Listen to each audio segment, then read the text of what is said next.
देखिए social media को इतना ज़्यादा गंभीरता से लेना नहीं चाहिए। जो लोग ट्रोलिंग करते हैं उनके प्रति आपके मन में दया होनी चाहिए। तो अगर सक्सेसफुल आदमी जो अचीवर है, अगर वो रिएक्ट करेगा तो वो उनको वो देगा जो वो चाह रहे हैं। पैंडेमिक के दौरान ओटीटी ने काफ़ी एंटरटेन किया लोगों को। वहाँ से निकल करके थिएटर तक जाने में आपको मौका देना पड़ेगा दर्शकों को। हिंदुस्तान का सबसे बड़ा स्ट्रेंथ हुआ करता था परिवार, बड़ा परिवार जो साथ में रहता था। आप परिवार को इकट्ठा करके रखना चाह रहे हो, लेकिन परिवार जो है वो बिखरता जा रहा है। तो ये आज के समय की कहानी है। I beat you Manoj, if you sing songs from my film I beat you. Hello everyone, मैं हूं सुरभि रन सिंह और आप सभी का वेलकम है फिल्मी बीट पे। बहुत ही जल्द हॉटस्टार पर एक फिल्म आने वाली है जिसका नाम है गुलमोहर। और गुलमोहर से आज हमारे साथ हैं हमारे और आप सभी के favourite the one and only Manoj Bajpayee sir, और साथ ही इस फिल्म के डायरेक्टर राहुल वी चटेला।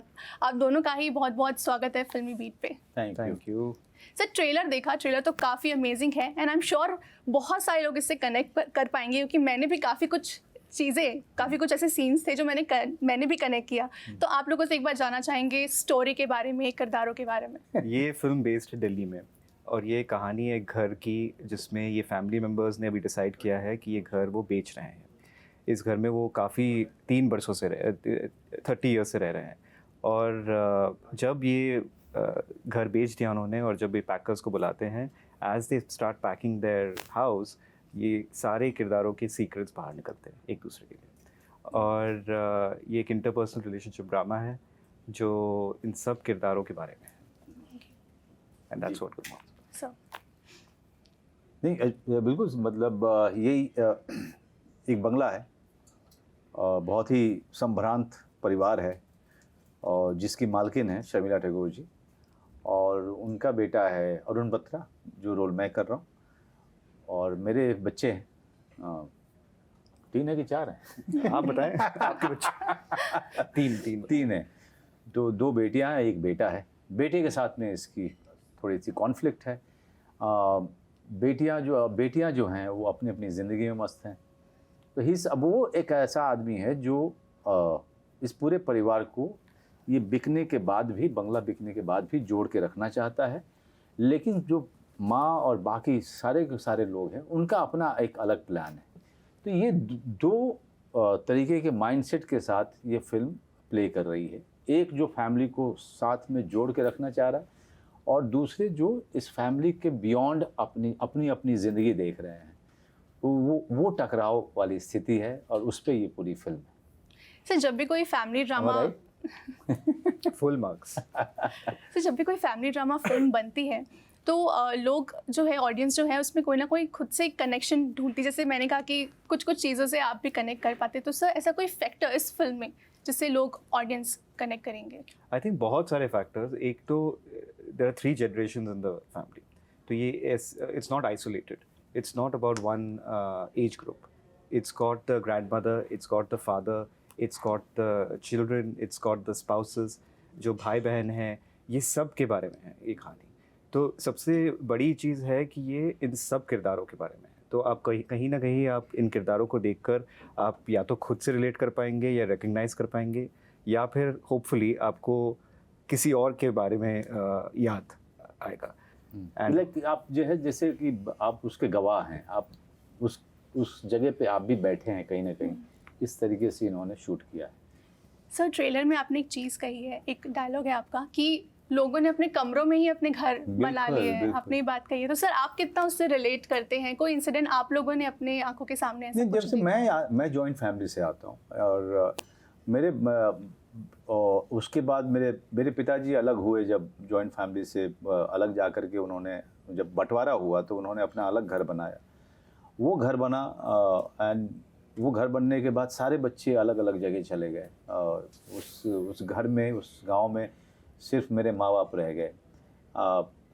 और आज की तारीख में अगर मैं आपको बोलूँ तो हम सब भाई बहन एक दूसरे से बहुत ही फॉर्मली ही मिल पाते हैं। रिश्ता तो है भाई बहन का, but we have gone very distant now. We are very distant. We have अभी हमको जानकारी ही नहीं कि उनके साथ क्या हो रहा है, या उनको जानकारी नहीं है कि मेरी क्या स्थिति है, क्या हमारी जो बहुत ही माइनर सी क्या क्या स्ट्रगल्स हैं मैं नहीं जानता हूँ उनके बारे में। हम जब दिल्ली में मिलते हैं तो एक बार बस एक खाने पे मिल जाते हैं जहाँ पे सब इकट्ठा हो जाते हैं, उसके अलावा सब अपने अपने काम पे जल्दी जल्दी भाग जाते हैं। सो ये चीज़, ये घर घर की कहानी है। हिंदुस्तान का सबसे बड़ा स्ट्रेंथ हुआ करता था परिवार, बड़ा परिवार जो साथ में रहता था। और धीरे धीरे जैसे जैसे ग्लोबलाइजेशन हुआ और मार्केट जैसे जैसे हावी होता गया हमारे हिंदुस्तान में, वैसे वैसे हमारे लोगों के एम्बिशन भी बढ़े। Every child wanted to go beyond their own dreams, they wanted to achieve stars. उस चक्कर में फिर न्यूक्लियर फैमिली बने, यू नो। सो वो चीज़ हर किसी की ज़िंदगी में है। That is why Gulmohar is very very relevant, especially for the society which always believed in family and how they are holding the sand। जो ऐसे रेत को आप मुट्ठी में पकड़ रहे हो लेकिन वो रेत निकलता जा रहा है।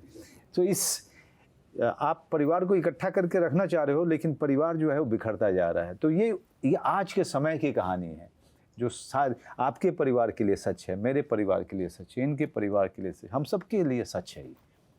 सो डेफिनेटली जैसे आपने कहा कि घर घर की कहानी है और डेफिनेटली हर एक दूसरे घर में ऐसा कोई इंसिडेंट ज़रूर होता होगा। सर आप इससे कुछ शेयर करना चाहेंगे? आपने कहीं ऐसा कुछ एक्सपीरियंस किया हो, देखा हो, जैसे सर ने अपना एक्सपीरियंस बताया? नहीं, बिल्कुल। ये एक बहुत पर्सनल स्टोरी भी है क्योंकि अर्पिता जो मेरी राइटर है और मैं, we wanted to explore what is the meaning of family and home and togetherness in today's time. And जैसे मनोज जी ने कहा कि सब बिखर रहे हैं अभी, we are all becoming, the world is becoming smaller but we are all becoming lonelier. So it's such a moment we wanted to explore togetherness कि because our biggest asset is people that we have. So वो एक thought लेकर हमने then आसपास देखा and we of course we got inspired by a lot of real life people around us and then fictionalized it and then created this world. Sir आपकी look की बात करें, इस पोस्टर में भी हम देख रहे हैं वहाँ बिल्कुल अलग और यहाँ बिल्कुल अलग। सर मैंने आपसे लास्ट इंटरव्यू में पूछा था, अभी भी मैं पूछना चाहूँगी, आपके फिटनेस का राज अभी आप बता दीजिए क्या है? नहीं, मेरे फिटनेस का राज है बहुत सारा त्याग और डिसिप्लिन। मैं पार्टी भी करता हूँ, इनके साथ में करता हूँ। जब करते हैं पार्टी तो बहुत करते हैं, लेकिन अमूमन जो है बहुत डिसिप्लिन में रहता हूँ मैं। जल्दी सो जाना और जल्दी उठना, अपने जो एक्सरसाइज रूटीन है, जो योगा मेडिटेशन, ये सब जो रूटीन है सारा करना, और कम खाना। भूख से कम खाइए तो पेट में पेट भर के नहीं खाता हूँ मैं, और कम खाओ और ज़्यादा टाइम खाओ लेकिन कम खाओ। ये एक, और ज़्यादा कुछ है नहीं। मैं ऐसा कोई 6 पैक वाला आदमी हूँ नहीं। 6 पैक मैं करना भी नहीं चाहूँगा क्योंकि मैं अलग अलग ढंग के रोल करता हूँ, और तो पता चला कि अरुण बत्रा भी 6 पैक लेके घूम रहे हैं और भोसले भी 6 पैक लेके घूम रहा है, तो वो होता नहीं। तो मेरा रास्ता बिल्कुल अलग है। एक अच्छा शरीर, सुंदर शरीर रहे, स्वस्थ शरीर रहे, इस पे ज़्यादा ध्यान देता हूँ। सर मनोज सर को डायरेक्ट करना कितना फन था, या कि कभी कभी सर सेट पे स्ट्रिक्ट भी होते, शूट के टाइम पे serious? It was a lot of fun. Seriousness भी वो एक्टिंग करते हैं। In fact, he was so such a team player. और इन्होंने ना, आई थिंक हमारे प्री प्रोडक्शन में सबसे पहले इन्होंने पूरे सब एक्टर्स के लिए एक एक्टिंग वर्कशॉप ली थी, एंड जो राइट फ्रॉम शर्मिला जी से लेकर जो डे प्लेयर्स थे सब ने अटेंड किया। So that set the tone कि इस सेट पे कोई हायरार्की नहीं है। एंड ही वॉज सो, मेरे जो फर्स्ट एडी थे वो हमेशा इस मुसीबत में पड़े रहते थे, because he used to come on set before time fully dressed. So he would always say कि अरे यार मनोज सर पहले वापस आ गए। तो there was always that tension for the AD department कि यार ये आ गए, but he used to come just to hang around. And इनके जब शॉट्स खत्म हो जाते थे, he would come and hang around and give cues behind the camera to, again, day players, which he didn't have to do. So I think he really set the tone. He and Sharmila ji, they set the tone कि इस set पे कोई ego नहीं होगा, और हम सब इकट्ठे एक फैमिली जैसे ये फिल्म बनाएंगे। लेकिन एक टाइम को लेके ज़रूर डर रहता था लोगों के मन में। टाइम सर जल्दी आ जाते थे। हाँ, वो एडी डिपार्टमेंट को, पर हमें तो मज़ा ही आता था।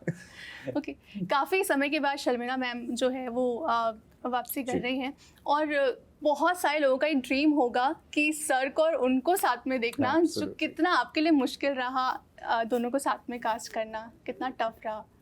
कास्टिंग तो नहीं, बिकॉज शर्मिला जी, मैं सबसे पहले उनके पास गया था स्क्रिप्ट के साथ, and she took exactly 3 to 4 days to read the script, call me back and tell me that she is on.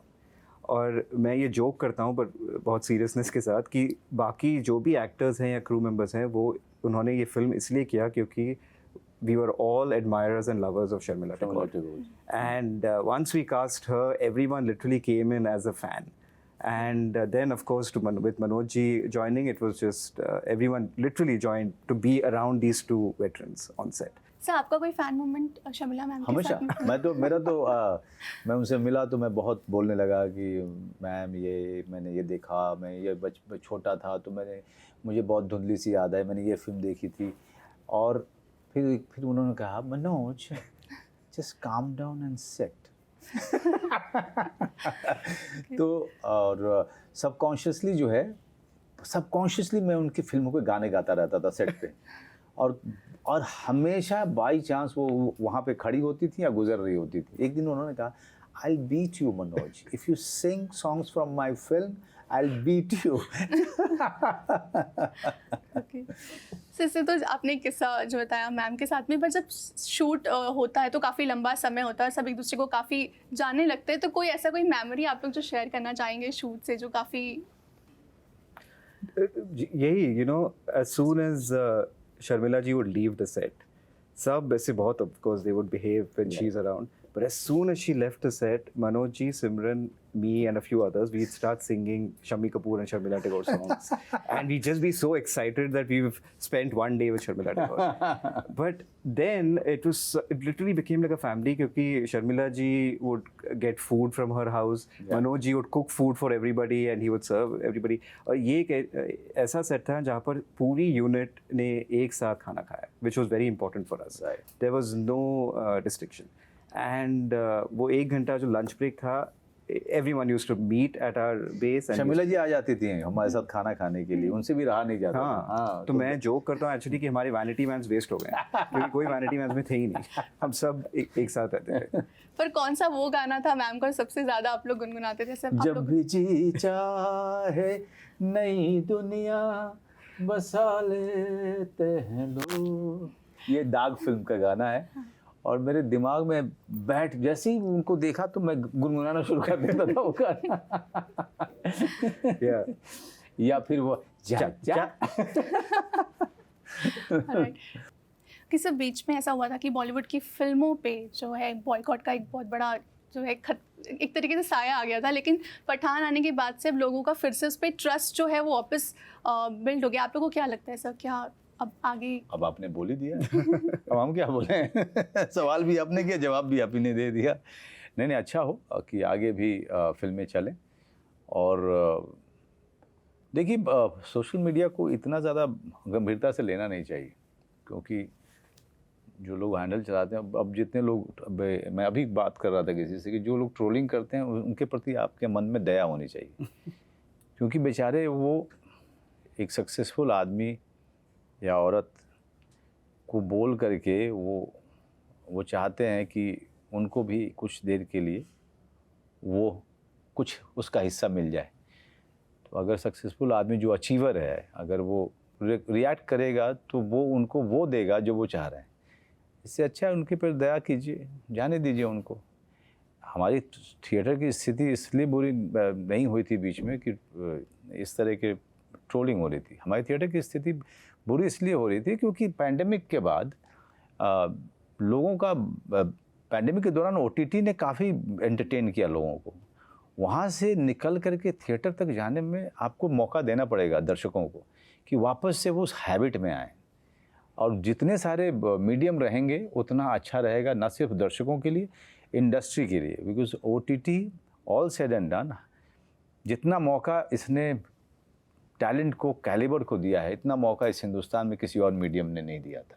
I think you should just support the films. You should just support cinema. You should support each other, because it is one industry at the end of the day.